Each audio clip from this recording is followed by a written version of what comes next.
Hello students. Rajasthan की नदियाँ नदियों वाला टॉपिक अपना चल रहा था और उसके अंदर अपन ने आंतरिक प्रवाह की नदियाँ कंप्लीट कर ली थी। अब हम देखते हैं आगे बंगाल की खाड़ी का प्रवाह तंत्र। तो इसको शुरू करते हैं। इसमें सबसे पहले हम पढ़ेंगे आज चंबल नदी को। चंबल नदी इम्पोर्टेंट है। अब देखते हैं ये राजस्थान में कहाँ से निकलती है। तो सबसे पहले इसका उद्गम होता है जन्नापाव की पहाड़ियाँ महू एमपी से। तो मध्य प्रदेश से इसका उद्गम होता है जन्नापाव की पहाड़ियों से। फिर ये राजस्थान में कहाँ से प्रवेश करती है। तो ये राजस्थान में चौरासीगढ़ गांव, भैंसरोडगढ़ तहसील और चित्तौड़गढ़ जिले से ये राजस्थान में प्रवेश करती है। जिसमें इसके ऊपर क्या बना हुआ है, चूलिया जलप्रपात बना हुआ है। कोटा के अंदर राणा प्रताप सागर बांध बना हुआ है। राणा प्रताप सागर बांध चित्तौड़गढ़ के अंदर बना हुआ है। और कहाँ कहाँ से निकलती है, तो चित्तौड़गढ़ से प्रवेश करती है, फिर उससे आगे चलती कोटा के अंदर, फिर बूंदी के अंदर, फिर सवाई माधोपुर, करौली, धौलपुर, और उसके बाद में यह अंत में कहाँ गिर जाती है, तो यमुना नदी के अंदर गिर जाती है। मुरादागंज इटावा के अंदर यूपी में यमुना नदी के अंदर ये मिल जाती है। अब इसके ऊपर कौन कौन से बांध बने हुए हैं। तो मध्य प्रदेश में चंबल नदी के ऊपर मंदसौर बांध, गांधी सागर बांध बना हुआ है। मंदसौर में क्या बना हुआ है, गांधी सागर बांध बना हुआ है। आगे इसके ऊपर आएगा चित्तौड़ के अंदर राणा प्रताप सागर बांध आएगा। फिर कोटा के अंदर इसके ऊपर कोटा बैराज बांध बना हुआ है। और एक इसके ऊपर क्या बना हुआ है, चूलिया जलप्रपात बना हुआ है। इस सबसे पहले अब हम इसके देखते हैं उपनाम क्या क्या है। तो उपनाम इसके चर्मणवती, राजस्थान की कामधेनु और नित्यवाही इंपॉर्टेंट है। इसके उपनाम क्या क्या है चंबल नदी के उपनाम। तो चर्मणवती, राजस्थान की कामधेनु और नित्यवाही। कोटा में इस पर वाटर सफारी शुरू की गई है। कोटा में क्या शुरू की गई है, तो चंबल नदी के ऊपर वाटर सफारी शुरू की है। यह एमपी की विंध्याचल श्रेणी की जन्नापाव पहाड़ियों से निकलती है। तो विंध्याचल श्रेणी की जन्नापाव पहाड़ियों से यह नदी निकलती है।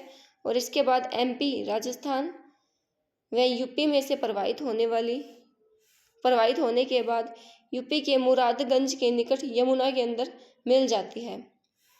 तो किन किन राज्यों से गुजरती है ये चंबल नदी, एमपी से निकलती है, फिर राजस्थान और यूपी के अंदर ये किसमें मिल जाती है, यमुना नदी में। इसकी कुल लंबाई 965 किलोमीटर है। चंबल नदी की कुल लंबाई कितनी है, 965 किलोमीटर है। राजस्थान में यह 135 किलोमीटर की लंबाई में चित्तौड़गढ़ व कोटा, बूंदी जिलों में प्रवेश करती है तथा 241 किलोमीटर की लंबाई में यह सवाई माधोपुर, करौली, धौलपुर की सीमा से होते हुए राजस्थान व एमपी के बीच अंतर्राज्यीय सीमा बनाती है। राजस्थान और एमपी के बीच क्या बनाती है, अंतर्राज्यीय सीमा बनाते हैं। तो ये भी पूछा जाता है अंतर्राज्यीय सीमा बनाने वाली नदी कौन सी है, तो चंबल नदी है। राजस्थान में यह चित्तौड़गढ़ के भैंसरोडगढ़ के चौरासीगढ़ गांव से प्रवेश करती है। तो राजस्थान में कहाँ से प्रवेश करती है, चित्तौड़गढ़ के भैंसरोडगढ़ तो तहसील है, और चौरासीगढ़ गांव से प्रवेश करती है। चित्तौड़गढ़ जिले में यह भैंसरोडगढ़ के निकट चूलिया जलप्रपात बनाती है। और चित्तौड़गढ़ में इस पर क्या बना हुआ है, चूलिया जलप्रपात बना हुआ है। भैंसरोडगढ़ के निकट बना हुआ है, जो राजस्थान का सबसे बड़ा व सबसे ऊंचा जलप्रपात है। तो चूलिया जलप्रपात है, राजस्थान का क्या है, सबसे बड़ा है और सबसे ऊंचा जलप्रपात है। राजस्थान में चित्तौड़गढ़ से कोटा के बीच यह एक सकड़े गाज या खड्डा या खाई से होकर प्रवाहित होती है। तो राजस्थान में चित्तौड़गढ़ से कोटा के बीच यह एक सकड़े गाज के अंदर प्रवाहित होती है। यह राजस्थान में से प्रवाहित होने वाली सबसे लंबी नदी है। अगर क्वेश्चन ऐसे पूछा जाए कि राजस्थान में से प्रवाहित होने वाली सबसे लंबी नदी कौन सी है, तो चंबल नदी है। तथा सर्वाधिक जल प्रवाह करने वाली नदी है। सर्वाधिक जल प्रवाह करने वाली नदी भी कौन सी है, चंबल नदी है। राज्य की वर्ष भर बहने वाली एकमात्र नदी, इंपॉर्टेंट है, राज्य की वर्ष भर बहने वाली एकमात्र नदी कौन सी है, तो चंबल नदी है। चंबल कोटा, बूंदी के मध्य तथा कोटा, सवाई माधोपुर के मध्य सीमा बनाती है। कोटा, बूंदी और कोटा, सवाई माधोपुर के मध्य यह सीमा बनाती है। चंबल नदी के किनारे पर रावत भाटा चित्तौड़गढ़ व कोटा शहर स्थित है। तो ये भी इम्पोर्टेंट है। चंबल नदी के किनारे क्या स्थित है? एक तो रावत भाटा स्थित है और एक कोटा शहर स्थित है। चंबल नदी घाटी परियोजना राजस्थान व एमपी की संयुक्त परियोजना है। कौन कौन से राज्यों की है? एक तो राजस्थान और एक एमपी की। इस परियोजना के अंतर्गत चंबल में 4 बांध बनाए गए हैं। तो कितने बांध स्थित है? 4 बांध। सबसे पहले गांधी सागर बांध एमपी मंदसौर में, राणा प्रताप सागर बांध ये चित्तौड़गढ़ में स्थित है और राज्य का भराव क्षमता की दृष्टि से सबसे बड़ा बांध है। तो भराव क्षमता की दृष्टि से सबसे बड़ा बांध कौन सा? राणा प्रताप सागर बांध चित्तौड़गढ़ में। जौहर सागर बांध, और जौहर सागर बांध कहाँ है? कोटा के अंदर। कोटा बैराज कोटा के अंदर। इस बांध से केवल सिंचाई सुविधा उपलब्ध है। इस बांध से केवल क्या होती है? सिंचाई सुविधा उपलब्ध होती है कोटा बैराज बांध से। यहाँ से 8 नहरें निकाली गई है और कोटा बैराज बांध से कितनी नहरें निकाली गई है? 8 नहरें निकाली गई हैं, जिनमें से 2 कोटा के लिए और 6 बारा के लिए। तो ये ध्यान रखना, कोटा बैराज बांध से टोटल 8 नहरें निकाली गई हैं और उन 8 नहरों में से 2 तो कोटा शहर के लिए निकाली गई हैं और 6 बारा के लिए। इस नदी को चंबल घड़ियाल अभयारण्य घोषित किया गया है। चंबल घड़ियाल अभयारण्य घोषित किया गया है चंबल नदी को। इस नदी पर कोटा में हैंगिंग ब्रिज या लटकता हुआ पुल बनाया गया है। तो क्या बनाया गया है कोटा के अंदर? हैंगिंग ब्रिज या लटकता हुआ पुल। अब देखते हैं चंबल नदी की कुछ सहायक नदियां। तो चंबल की सहायक नदियों में देखते हैं चंबल में बाईं ओर से मिलने वाली नदियां और चंबल में दाईं ओर से मिलने वाली नदियां। तो सबसे पहले देखते हैं बाईं ओर से मिलने वाली नदियां। कौन कौन सी है बाईं तरफ से मिलने वाली? बामणी या ब्राह्मणी नदी, कुराल, मेज मांगली, घोड़ा पछाड़, चाकण और बनास नदी, ये बाईं ओर से मिलने वाली नदी है। दाईं ओर से मिलने वाली नदी कौन कौन सी है?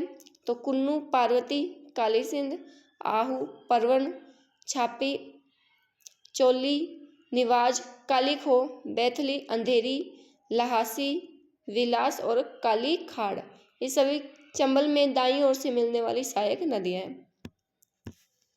सबसे पहले हम देखते हैं, अब कुन्नू नदी पढ़ते हैं सबसे पहले। अब कुन्नू नदी का उद्गम देखते हैं। तो उद्गम स्थान, इसका उद्गम एमपी से हुआ है। कहाँ हुआ है इसका उद्गम? तो कुन्नू नदी का उद्गम हुआ है एमपी में। उसके बाद यह मुसेरी गांव 12 से राजस्थान में प्रवेश करती है। तो कुन्नू नदी राजस्थान में कहाँ से प्रवेश करती है? मुसेरी गांव 12 से राजस्थान में ये प्रवेश करती है और फिर उसके पश्चात यह पुनः एमपी में प्रवाहित होती है और करौली की सीमा पर चंबल में विलय होती है। और वह करौली की सीमा पर किस में विलय होती है? चंबल नदी के अंदर विलय हो जाती है। तो कुन्नू नदी, अगर ऐसे पूछा जाए कि कुन्नू नदी चंबल के अंदर कहाँ विलय होती है, तो ये करौली की सीमा पर चंबल नदी में विलय होता है इसका। तो सबसे पहली सहायक नदी हो गई कुन्नू नदी। दूसरी नदी हम देखते हैं पार्वती नदी। पार्वती नदी का उद्गम सीहोर की पहाड़ियाँ एमपी से होता है। तो पार्वती नदी का उद्गम कहाँ से होता है? सीहोर की पहाड़ियाँ एमपी से। कटियार गांव राजस्थान में, कटियार गांव 12 में राजस्थान से प्रवेश करती है। तो राजस्थान में कहाँ से प्रवेश करती है? 12 में कटियार गांव से। और चंबल नदी के अंदर ही है, सवाई माधोपुर के पालिया गांव में विलय हो जाती है। और चंबल नदी में कहाँ पर विलय होती है ये? तो सवाई माधोपुर के पालिया गांव के अंदर विलय हो जाती है। 12 जिले में पार्वती नदी में इसकी कुछ अन्य सहायक नदियां भी मिलती हैं। अब इसकी अन्य सहायक नदियां कौन कौन सी है पार्वती नदी की? तो बैथली, विलास, लहासी और अंधेरी, ये किसकी सहायक नदी है? पार्वती की। तो ये इंपॉर्टेंट है, पार्वती की सहायक नदियां। तो पार्वती नदी की इंपॉर्टेंट सहायक नदियां हो गई बैथली, विलास, लहासी और अंधेरी। अगली हम देखते हैं अब काली सिंध नदी। इसका उद्गम कहाँ से होता है? बागली गांव देवास एमपी से इसका उद्गम होता है। बोरे गांव रायपुर झालावाड़ में राजस्थान में प्रवेश करती है। तो राजस्थान में कहाँ से प्रवेश करती है? झालावाड़ से। इसके ऊपर नवनैरा बैराज बांध बना हुआ है। कौन सा बांध स्थित है? तो नवनैरा बैराज बांध स्थित है? नवनेरा कोटा के अंदर। पिपरदा तहसील में, कौन सी तहसील के अंदर? पिपरदा तहसील में। और यह उसके पश्चात है किस में मिल जाती है? चंबल नदी में। काली सिंध की सहायक नदियां कौन कौन सी है? परवन, आहू, निवाज व उजाड़ क्या है काली सिंध की सहायक नदियां। तो ये इंपॉर्टेंट है, ये भी काली सिंध की सहायक नदियां परवन, आहू, निवाज और उजाड़। काली सिंध कोटा व झालावाड़ की सीमा बनाती है। काली सिंध, ये इंपॉर्टेंट है, कोटा व झालावाड़ की सीमा कौन सी नदी बनाती है? तो काली सिंध नदी कोटा व झालावाड़ की सीमा बनाती है। फिर देखते हैं अगली, आहू नदी। इसका उद्गम सुसनेर एमपी से हुआ है। आहू नदी का उद्गम कहाँ से हुआ है? एमपी में सुसनेर से। नंदपुर झालावाड़ में राजस्थान में प्रवेश करती है, और झालावाड़ के अंदर ये राजस्थान में प्रवेश करती है। गागरोन में काली सिंध में विलय हो जाती है। और आहू नदी किस में विलय हो जाती है? काली सिंध के अंदर विलय हो जाती है। तो ये काली सिंध की सहायक नदी हो गई। और ये गागरोन में काली सिंध में विलय हो जाती है, और यहाँ पर गागरोन दुर्ग भी स्थित है। इस नदी के किनारे 1195 ईस्वी में बिजल देव डोडा परमार के द्वारा स्थापित गागरोन जल दुर्ग बना है। तो इस नदी के किनारे कौन सा दुर्ग हो गया? गागरोन जल दुर्ग। किसने बनवाया था ये दुर्ग? तो बिजल देव डोडा परमार के द्वारा बनाया गया था 1195 ईस्वी में। जो खिच्ची चौहानों का क्षेत्राधिकार व संत पीपा की कर्म स्थली रहा है। तो खिच्ची चौहानों का क्षेत्राधिकार और संत पीपा की कर्म स्थली कौन सा दुर्ग रहा है? तो गागरोन दुर्ग। गागरोन जल दुर्ग 1423 व 1444 में 2 साके हुए हैं। इसे मौत का किला कहते हैं। तो गागरोन जल दुर्ग में कब हुए साके? एक तो 1423 में हुआ, एक 1444 में। टोटल 2 साके हुए हैं, और इसे मौत का किला कहा जाता है गागरोन दुर्ग को। यह किला आहू व काली सिंध नदियों के संगम पर स्थित है। तो ये ध्यान रखना, आहू और काली सिंध नदियों के संगम पर बना हुआ है गागरोन जल दुर्ग। कौन सी नदियों के संगम पर बना है? आहू और काली सिंध नदियों के संगम पर। फिर देखते हैं अगली नदी, परवन नदी। यह एमपी से प्रवाहित होती हुई राजस्थान के 12 जिले में प्रवाहित होकर कोटा की सीमा के निकट पलायता व राजगढ़ के बीच काली सिंध में नदी में मिलती है। किसमें मिलती है? काली सिंध नदी के अंदर। 12 जिले में यह शेरगढ़ अभ्यारण्य के बीच प्रवाहित होती है, और 12 जिले में यह शेरगढ़ अभ्यारण्य से प्रवाहित होती है, तथा इस नदी के किनारे 12 जिले में शेरगढ़ दुर्ग या कोषवर्धनगढ़ बना हुआ है। तो परवन नदी के किनारे 12 जिले में क्या बना हुआ है? तो शेरगढ़ दुर्ग या कोषवर्धनगढ़। इंपॉर्टेंट है ये। शेरगढ़ दुर्ग कौन सी नदी के किनारे? तो परवन नदी के किनारे। परवन की सहायक नदी, ये भी इंपॉर्टेंट है। परवन की सहायक नदी है निवाज नदी। परवन नदी झालावाड़ व बारा के बीच सीमा बनाती है। किसके बीच सीमा बनाती है? झालावाड़ और बारा के बीच में सीमा बनाती है।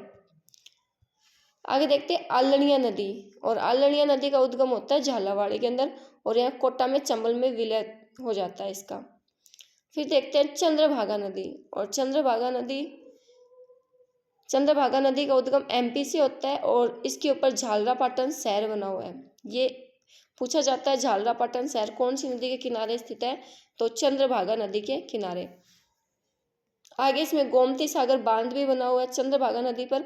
झालावाड़ के अंदर क्या बना हुआ है? गोमती सागर बांध। इंपॉर्टेंट बांध है गोमती सागर बांध। सीधा सीधा पूछा जाता है कि गोमती सागर बांध कहाँ स्थित है? तो ये झालावाड़ के अंदर स्थित है, और चंद्रभागा नदी के ऊपर बना हुआ है। और अंत में ये चंद्रभागा नदी किस में मिल जाती है? काली सिंध नदी के अंदर मिल जाती है। तो ये दाएं किनारे की नदियां हो गई। अब हम देखते हैं चंबल के बाएं किनारे की सहायक नदियां। अब बाएं किनारे में सबसे पहले हम देखते हैं ब्राह्मणी या बामणी नदी। तो इसका उद्गम हरिपुरा की पहाड़ियाँ चित्तौड़गढ़ से होता है। इसके ऊपर भैंसरोडगढ़ दुर्ग स्थित है। कौन सा दुर्ग स्थित है? तो भैंसरोडगढ़ दुर्ग बना हुआ है, और भैंसरोडगढ़ में ये चंबल नदी में विलय हो जाती है। तो ये इंपॉर्टेंट है। भैंसरोडगढ़ दुर्ग कौन सी नदी के किनारे स्थित है? तो बामणी या ब्राह्मणी नदी के किनारे। बामणी व चंबल नदी के संगम पर भैंसरोडगढ़ दुर्ग बना हुआ है। कौन सी नदियों के संगम पर? बामणी और चंबल नदी के संगम पर। और इसका उद्गम कहाँ से है? तो ये भी ध्यान रखना, बामणी नदी का उद्गम होता है हरिपुरा की पहाड़ियाँ चित्तौड़गढ़ से। फिर अगली नदी आती है कुराल नदी। और कुराल नदी का उद्गम होता है उपरमाल का पठार। कहाँ से होते हैं? उपरमाल के पठार से। और यह कोटा में प्रवाहित होती है। किसके कहाँ प्रवाहित होती है? कोटा के अंदर प्रवाहित होती है। और बूंदी जिले की सीमा के निकट चंबल में विलय हो जाता है। तो चंबल में इसका विलय कहाँ होता है? बूंदी जिले की सीमा के निकट। मेज नदी, अब कौन सी नदी आती है इसकी? सहायक नदी अगली आती है मेज नदी। यह मांडलगढ़ भीलवाड़ा से निकलती है। तो मेज नदी इंपॉर्टेंट है, पूछी जाती है। इसका उद्गम कहाँ से होता है? तो मांडलगढ़ भीलवाड़ा से। तथा बूंदी में प्रवाहित होती हुई यह चंबल के साथ मिलती है। इसकी सहायक नदियाँ मांगली व घोड़ा पछाड़ है।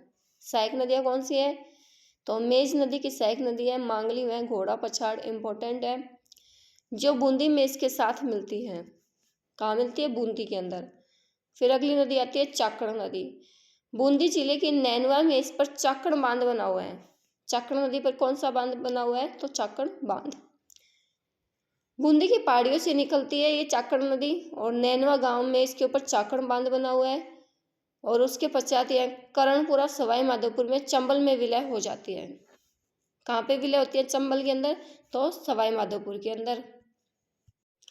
अब इस डायग्राम से हम देखते हैं चंबल नदी को। जन्नापाव की पहाड़ियाँ एमपी से, महू एमपी से इसका उद्गम होता है। उसके पश्चात इसमें ये इस साइड से आगे बामणी नदी, तो और इसके उसके आगे चूलिया जलप्रपात बना हुआ है। और जहाँ ये बामणी नदी चंबल में विलय होती है वहाँ पर भैंसलोडगढ़ दुर्ग स्थित है।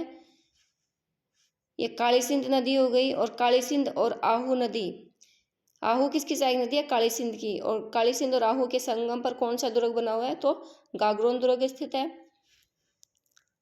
ये काली खो नदी हो गई। काली खो नदी किसकी सहायक नदी है? तो ये भी काली सिंध नदी की सहायक नदी है। और इसी के अंदर ये परवण नदी आकर मिलती है। और जहाँ ये काली खो और ये परवण नदी मिलती है वहाँ पर कौन सा दुर्ग स्थित है? तो ये मनोहर थाना दुर्ग झालावाड़ के अंदर स्थित है। इंपॉर्टेंट है, मनोहर थाना दुर्ग झालावाड़।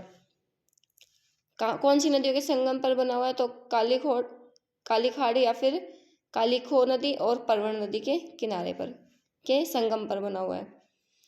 ये आलनिया नदी हो गई। और ये कोटा के अंदर चंबल में विलय हो जाती है। कोटा में यहाँ पर ये हैंगिंग ब्रिज बना हुआ है। कहाँ बना हुआ है? Hanging bridge. ये कुराल नदी हो गई। और कुराल नदी बूंदी के अंदर किस में मिल जाती है? चंबल नदी के अंदर मिल जाती है। चाकण नदी हो गई। चाकण नदी कहाँ से निकलती है? बूंदी के पहाड़ियों से निकलती है। और इसका उद्गम कहाँ होता है? चंबल नदी के अंदर होता है। ये पार्वती नदी हो गई। आगे अब हम देखते हैं कि ये बनास नदी, सीप नदी और चंबल नदी के त्रिवेणी संगम हो गया रामेश्वरम में। त्रिवेणी संगम, इसको अपन ऐसे भी याद रख सकते हैं BSC। तो इसी त्रिवेणी संगम को बी से क्या हो गया यहाँ पर? बनास नदी, सी से सीप नदी और एस से सीप नदी और सी से चंबल नदी। तो जहाँ पर बनास, सीप नदी और चंबल नदी का संगम होता है वहाँ पर त्रिवेणी संगम बना हुआ है रामेश्वरम सवाई माधोपुर के अंदर।